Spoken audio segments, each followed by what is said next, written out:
All right, Shalom. First and foremost, I want to give all praises, honor, and glory to Yahweh, Bahasham, Yahweh Shai, Bahasham, Racha Kodash.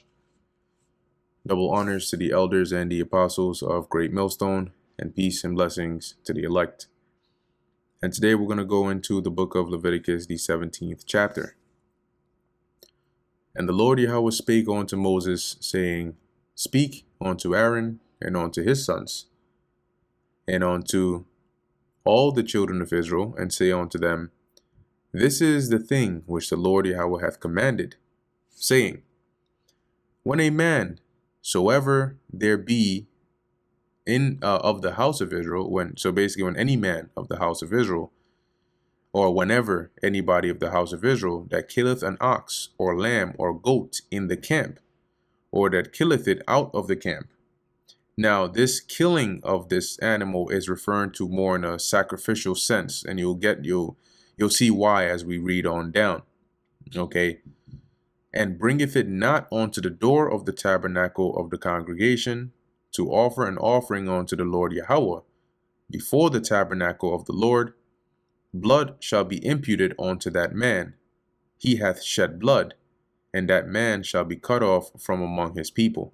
So this will be considered basically like you'll be guilty of shedding blood if you go and basically do a sacrifice, right, of these animals without bringing it onto the tabernacle of the Lord as an offering unto the Lord. He will basically charge you with that blood, as it says, and that man shall be cut off from among his people. Now, as I've mentioned before, when you go into the word cut off, right, it's also context specific, because sometimes when you go into cut off, like it explicitly lets you know that, okay, they would be put to death, right?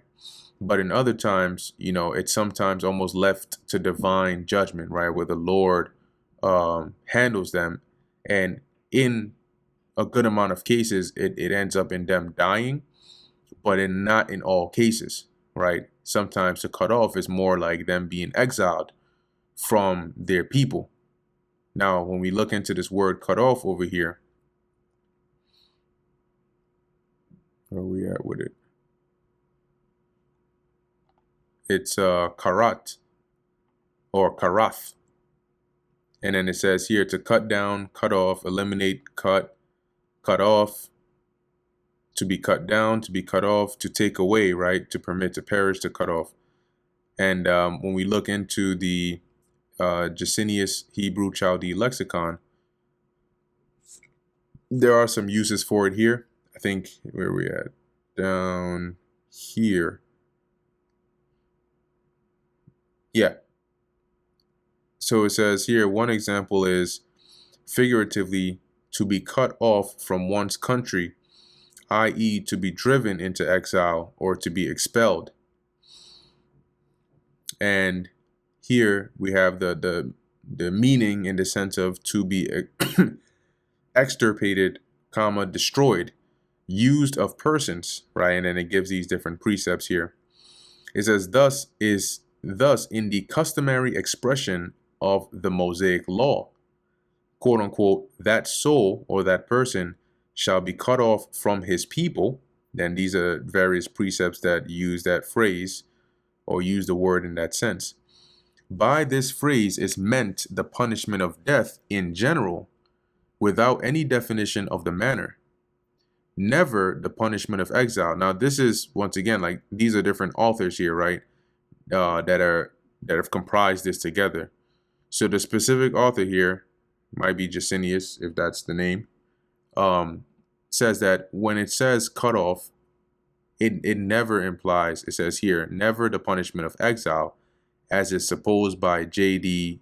Michaelis on the Mosaic law. So this individual here says this could refer to exile. Somebody else says, no, it's always death. But down here within the same text, it also mentions, right, goes into a few verses here, right, compare Exodus 35:2 and Numbers 15:32. But then you have here, right, in some of the passages, it appears only to signify severed from the congregation of the Lord. Okay. So it's not always that, because when you read it, it just mentions cut off, right? Sometimes the Lord lets it be known that cut off means I'm going to kill them myself, like divine punishment, or the congregation is going to have to, take them, put them out, right? Or they're going to have to like exile them. So it's context. It can be context specific, okay, when you read it. But in any case, as it says here, the man shall be cut off from among his people. And you're going to see why the Lord is saying this.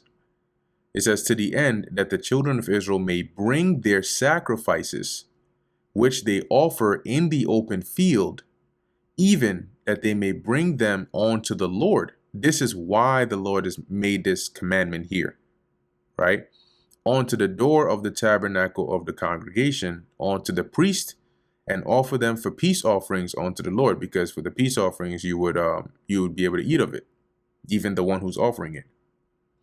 And the priest shall sprinkle the blood upon the altar of the Lord at the door of the tabernacle of the congregation, and burn the fat for a sweet savor unto the Lord. And they shall no more offer their sacrifices unto devils. This is why the Lord made it a law that whenever you sacrifice any of these animals, it has to be unto the Lord. You got to bring it to the door of the tabernacle of the congregation. It didn't mean that, I have a visitor coming over. Let me prepare one of the kids or one of the goats and make some food. But wait, nope, I got to take that goat all the way to the door of the tabernacle of the congregation, offer it for an offering before I can get some meat off of that and then bring it to make dinner. That's not practical. Okay. And here the Lord tells you in what case he means this. So it says here, and they shall no more offer their sacrifices unto devils, after whom they have gone a whoring. So the Lord is saying here, I am making this law so that Israel will not end up sacrificing unto devils or idols, after whom they've gone a whoring. Okay, because guess what? They did it not long ago in the wilderness with the golden calf, for example. This shall be a statute forever unto them throughout their generations. And thou shalt say unto them, whatsoever man there be of the house of Israel, or of the strangers which sojourn among you, that offereth a burnt offering or sacrifice, and bringeth it not unto the door of the tabernacle of the congregation, to offer it unto the Lord, even that man shall be cut off from among his people. So you see how here it's reiterating the point from the beginning that the Lord was saying concerning this law, but now you can see what he means by killing of that animal, meaning if you offer it as an offering or a sacrifice, but you don't bring it to the tabernacle, right, the door of the tabernacle to offer it unto the Lord, then that's going to be a problem. That blood is going to be upon you. It says, and whatsoever man there be of the house of Israel, or of the strangers that sojourn among you, that eateth any manner of blood. So an Israelite foreigner that comes to dwell among you, or one that is already born in the land, if you are eating blood, I will set my face against that soul that eateth blood, and will cut him off from among his people. So here you can see the Lord has explicitly made it clear. He's going to cut this person off. Okay. And that would often result in some form of judgment from the Lord, likely resulting in death. For the life of the flesh is in the blood, and I have given it to you upon the altar to make an atonement for your souls. For it is the blood that maketh an atonement for the soul. So the Lord is saying here, the life of the creature is in its blood. That's why you're not supposed to eat the blood or anything like that. And he's saying, I gave you the blood, not for consumption, not for eating, but so that that portion can be to make an atonement for your souls. So you don't have to die for it. Okay, because it's actually the blood, for it is the blood itself that makes the atonement for the soul. It is the blood which contains the life thereof that that the Lord is saying he takes that in exchange on your behalf. So you shouldn't be out here eating that blood. No steak tartare. Therefore I said unto the children of Israel, no soul of you shall eat blood, neither shall any stranger that sojourneth among you eat blood. And whatsoever man there be of the children of Israel, or of the strangers that sojourn among you, which hunteth and catcheth any beast or fowl that may be eaten, so a clean animal, he shall even pour out the blood thereof and cover it with dust. So when you kill it, you're supposed to really open up the earth. You dig up the earth, you like slit its throat, so you drain out all the blood of the animal into the ground, and then you cover it up. For it is the life of all flesh. The blood of it is the life thereof. Therefore I said unto the children of Israel, ye shall eat the blood of no manner of flesh. So no circumstances should you be eating blood. For the life of all flesh is the blood thereof. Whosoever eateth it shall be cut off. And that's why this was such a problem when they told Saul, right, because of that fasting, that the people ate the animals with the blood in it.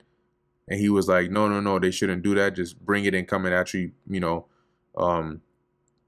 cook it the right way. It says here, and every soul that eateth that which died of itself. So an animal that, dies of itself, you didn't kill it, you weren't the cause of its death. Or that which was torn with beasts, so it's killed by some wild animal, whether it be one of your own country or a stranger, he shall both wash his clothes and bathe himself in water, and be unclean until the even. Then shall he be clean. And that's the law concerning eating an animal that died of itself or was killed by some wild animal. But if he wash them not, so if you don't wash your clothes, nor bathe his flesh, then he shall bear his iniquity. Bearing your iniquity means you're incurring, right? Because bear means to like carry or put upon your iniquity, which is that transgression. So if you don't do this, the cleansing, you're going to incur this transgression upon you now, making you guilty of this, and hence you will now be subject to whatever punishment the Lord will see fit as per this iniquity, because you didn't follow the protocol to make you clean of it. And that brings us to the end of the book of Leviticus, the 17th chapter. Lord willing, that was edifying to the elect. In closing, I want to give all praises, honor, and glory to Yahweh, Bahasham, Yahweh Shai, Bahasham, Recha Kodash. And until next time, Shalom.